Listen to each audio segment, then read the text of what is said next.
Do you feel like you're stuck or find yourself attracting the same type of relationships and negative experiences, or just not manifesting what you want in life? Welcome to Heal Your Story. I'm your host, Heidi. Here we discuss all things life, love, relationships, the relationship with yourself, and the stories we tell about ourselves and others. I help people get out of their busy heads and get back in touch with their heart space to learn self-love and help heal their story.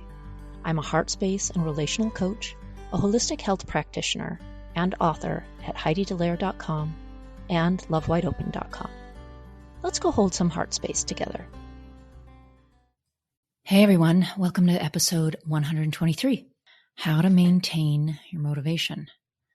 So this past weekend, I was in a local seaside town here, getting oysters with a friend, and afterwards we stopped into a new kombucha brewing shop. We sampled the different flavors and got into this amazing conversation with what I will call a youngster.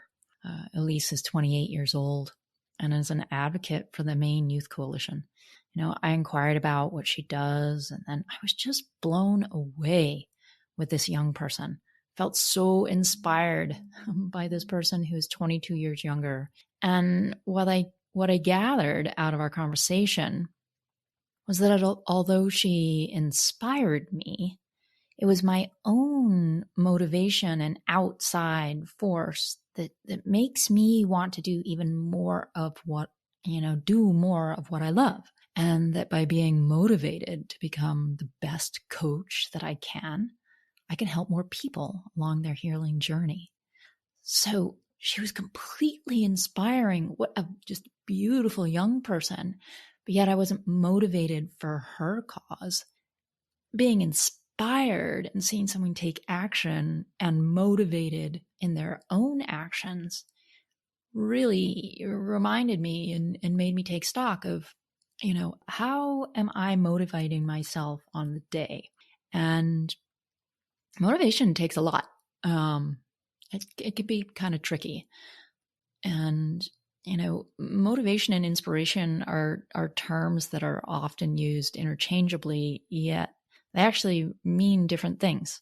So for instance, consider how often you've interacted with inspirational content that actually moved you to do something about it.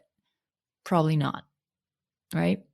I find this reflected in the content that I create for my social media platforms all the time. The inspirational content gets the feel-good responses, and the motivational content that requires someone to take action gets pushback and resistance, and has a lot more of the easier said than done responses. Now, this isn't to suggest that you should stop looking for inspiration. No, it's a call to learn what separates motivation and inspiration.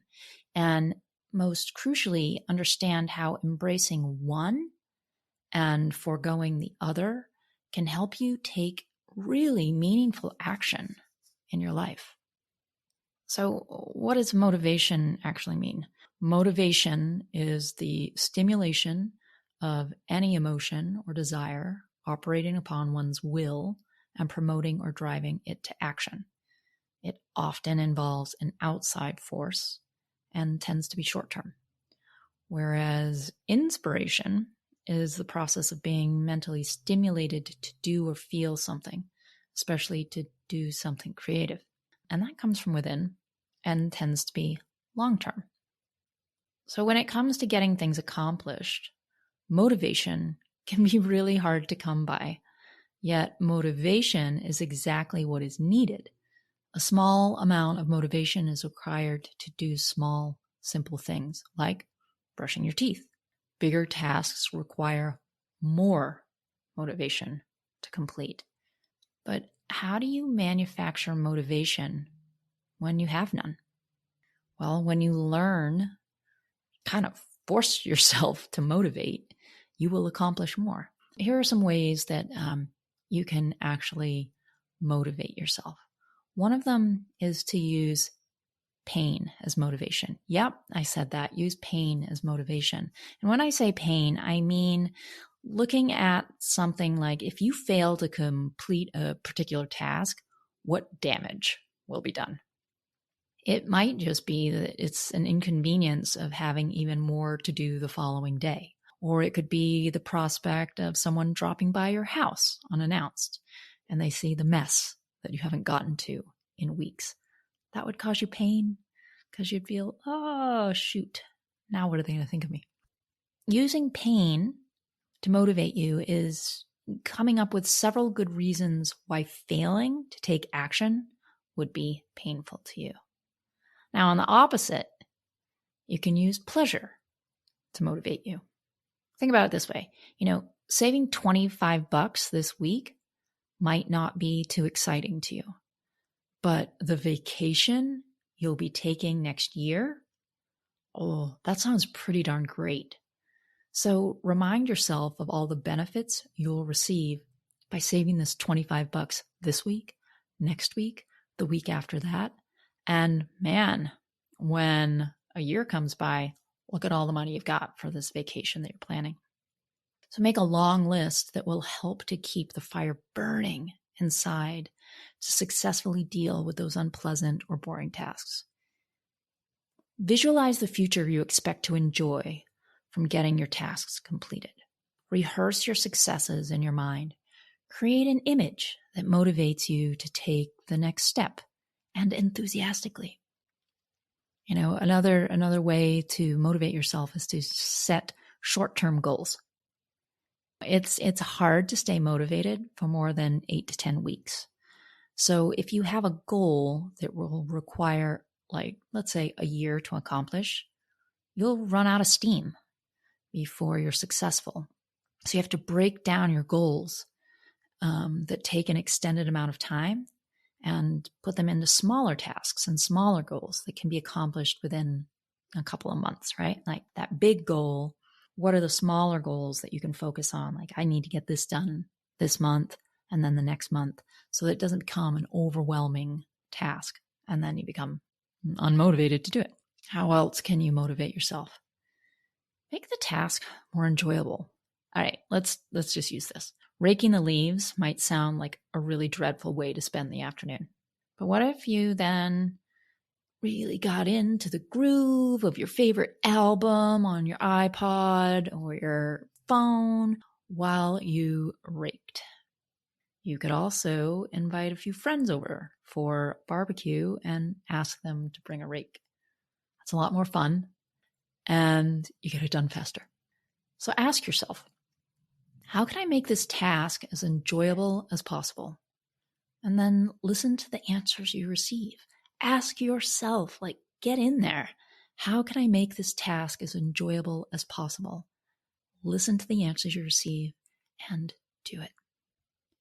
Another way to motivate yourself is give yourself a reward. You wouldn't go to work each day if you didn't get paid, right? That's called volunteering. The reward you receive is enough to keep you going back each day. Apply the same idea to keep your motivation high enough to get things done. Think of a few things that you truly enjoy and use them as motivation. Like just feeling proud and pleased with your progress can be a form of a reward. Those that struggle with motivation are often too hard on themselves.